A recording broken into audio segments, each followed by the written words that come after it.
আসসালামু আলাইকুম। এটা হচ্ছে এই যে মটর ডাল গাছ, বা বাংলাতে আমরা ওই যে সাদা বুট বলি আর কি। তো এখন আমার বাতিজা শাহরু, এখন সে আপনাদেরকে এই মটরশুঁটি গাছগুলো একটু খেয়ে দেখাবে। এটা একদম করিচা গাছ, এই যে দেখতে পাচ্ছেন। বিসমিল্লাহির রহমানির রহিম। এটা আসলে খুব স্বাদ। হ্যাঁ, এগুলো অনেক মজার জিনিস। হানসানটা সে মিষ্টি। হ্যাঁ, এগুলো আসলে আমার কাকা বলছে আজকে আমি খেয়ে দেখা বলে তো হানসানটা সে মিষ্টি। এগুলো আর আপনারা খেয়ে দেখিয়েন। হানসা হানসা মানে সে মিষ্টি। এগুলো আসলে অনেক মিষ্টি। এগুলো ডাল গাছ আর আসে শস্য খাত। এই যে দেখেন, সুন্দর। এই যে আমাদের পুরো এলাকা জুড়ে এই যে শস্য ক্ষেতের অনেক সমারোহ দেখা যাচ্ছে। অনেক সবাই মোটামুটি অনেক শস্য করছে।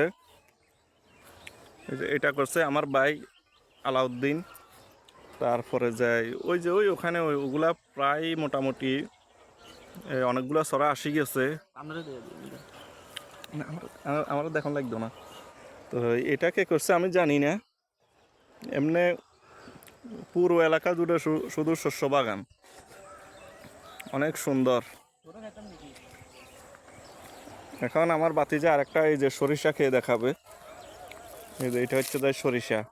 এগুলো সোয়াদ হচ্ছে এখন। হ্যাঁ, এটা এখনো একদম করিচা, হানসানটা সে মিষ্টি আর সে তেল। তৈ লাগতো না। সরিষার একটা তেল আছে না, খুব গাছ উঠায়ও না।